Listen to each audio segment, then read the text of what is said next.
Okay, welcome back. Today we're going to continue reading our book number 11, Lions at Lunchtime. The two chapters we're going to be reading today are chapters 5 and 6. So before we do that, let's just recap where we left off. And I'll show you this picture, which will probably remind you what was happening when we stopped reading yesterday. So Jack had just helped save Annie from the quicksand mud. But now Annie's worried because the wildebeest that she was trying to save are swimming right towards the mud, and Annie's scared that they're going to get stuck too, just like her. So chapter 5 is called Ha Ha, which is like a noise that you make when you laugh.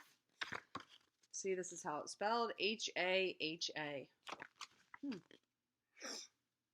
Let's find out why this chapter is called that. "Oh no, no, no!" shouted Annie. She raced down the bank until she reached a sandy, clear spot. "Here, here!" she called. So she's trying to direct the wildebeest away from the sticky quicksand mud to a spot where it's like nice and sandy and they can walk. The wildebeest followed her with their wild eyes. Jack watched in disbelief as the swimmers changed their course. Slowly, all the wildebeest swam to where Annie stood. She waved them like a traffic policeman. Jack grabbed his backpack. Annie cried, "Let's go before we get trampled." "Keep it up," she shouted to the wildebeest as she took off after Jack. They ran further up the river, away from the incoming beasts. Finally, they stopped to catch their breath. They looked back. Everything seemed fine.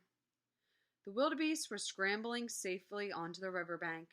Soon, they would graze on the grass prepared by the zebras.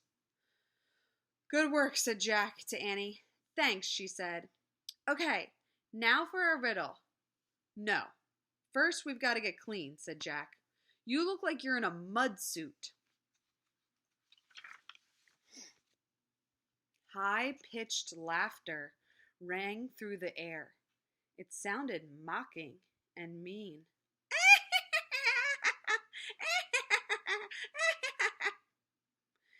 Jack and Annie turned around. They saw two spotted brown animals standing in the tall grass.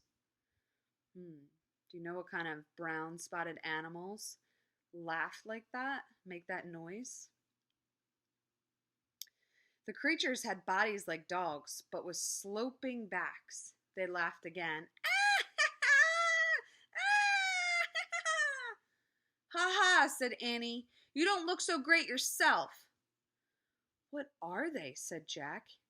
He took out the book. He tried not to get mud on it as he looked for a picture. When he found it, he read aloud. "On the African plains, the hyena is the ruling predator after the lion. It makes a sound similar to a high-pitched human laugh." "What's predator mean?" said Annie. You guys know what predator means. What would you tell Annie if she asked you that? Good job. Let's see what Jack said. "It means it catches things and eats them," said Jack. "Oh," said Annie. "Yuck." The two hyenas laughed again. And they moved closer to Jack and Annie. Quietly, Jack read more. "The hyena has a reputation for being a thief and a coward." "Let's see if they're cowards," whispered Annie. "Let's try to scare them." The hyenas laughed and moved a little closer. "How?" Jack asked. "Act like a monster," said Annie. "Now!" Jack and Annie made terrible monster faces.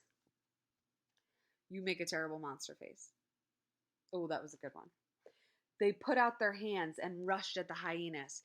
"Arr!" they shouted. The hyenas yelped and scurried off. So that means they screamed and they ran away. "Scaredy cats!" Annie shouted after them. "Come on," said Jack. Annie and Jack took off in the other direction. They ran around a bend in the river. Jack heard the hyena laughter again. It sounded far away. Good, he said. They're gone. Hey, maybe we can wash over there, said Annie. She pointed to the edge of the forest. There was a small pond surrounded by tall grass. Zebras were drinking the water. Yeah, said Jack, if it's safe enough for them to drink. The zebras ignored them as they walked toward the pond. Here's just the picture of Jack and Annie after they scared away the hyenas that were laughing.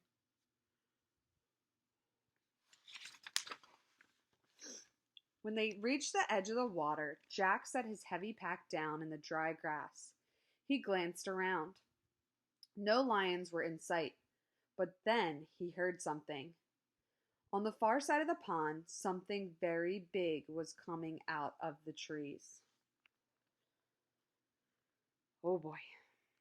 All right, well, good news. We get to read 2 chapters, so we get to figure out what was coming out of the trees.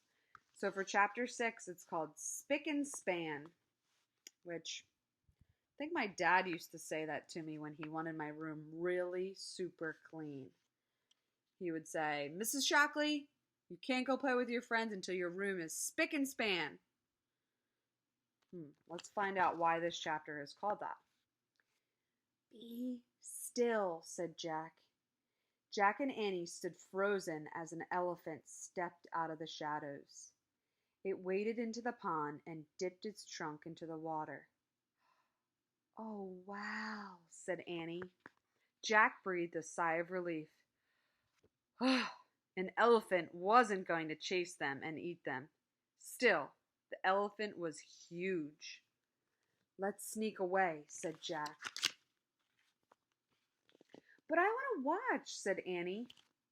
Fine, said Jack. He was tired of Annie getting sidetracked. I'm going to solve the riddle by myself. I'll meet you back at the treehouse. He turned to go. A spray of water rained down on him. It came from behind. He shouted with surprise and looked back. Whoa! The elephant's trunk was pointed straight at Annie.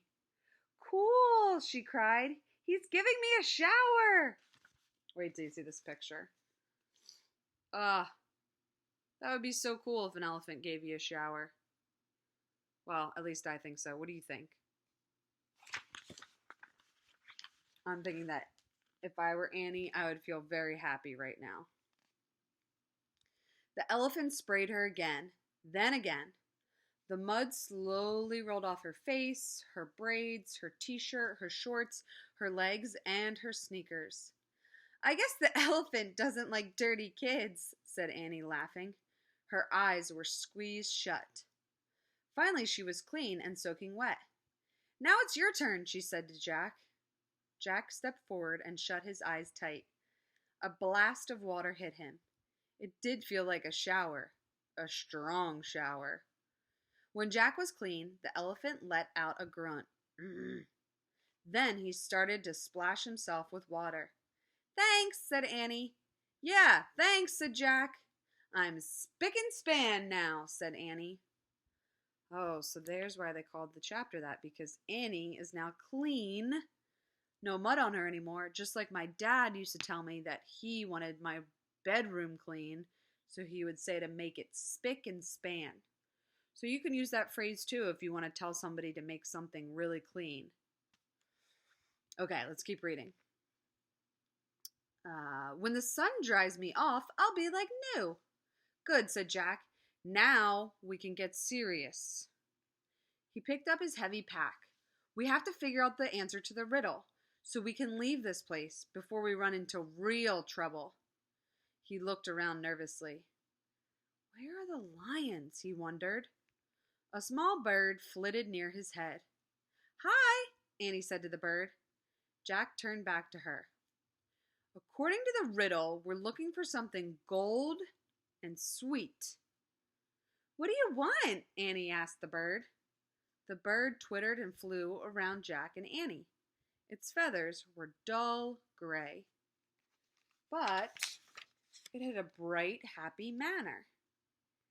Annie, Listen to me, not the bird, said Jack. The bird kept fluttering around them. She's trying to tell us something, said Annie. Jack let out a long sigh. You are driving me crazy today, he said. But I feel like she needs our help, said Annie. Maybe her babies fell out of the nest. Annie, you can't save every animal in Africa, said Jack. This bird is important, said Annie. Trust me. The bird darted towards the trees. That means it flew really fast to the trees. It landed on a branch and cocked its head at them. So it sat on a branch and went. She says, follow, said Annie. The bird headed into the forest. Annie started after it. Don't go in there, said Jack. You might run into... There was no need to finish. The bird and Annie had disappeared in the trees. A snake or a lion, Jack said to himself. Come on, Annie called. Jack moaned. Oh. He pulled on his pack and ran. The peanut butter jar thumped against his back. So that's the end of chapter 6. So they got cleaned off by a nice elephant. They're all spick and span. But now they're following a bird because it's Annie's idea. What do you think? Is it going to be a good idea or not so good idea? Next time we read, we'll read chapter 7 and 8 and find out what happens.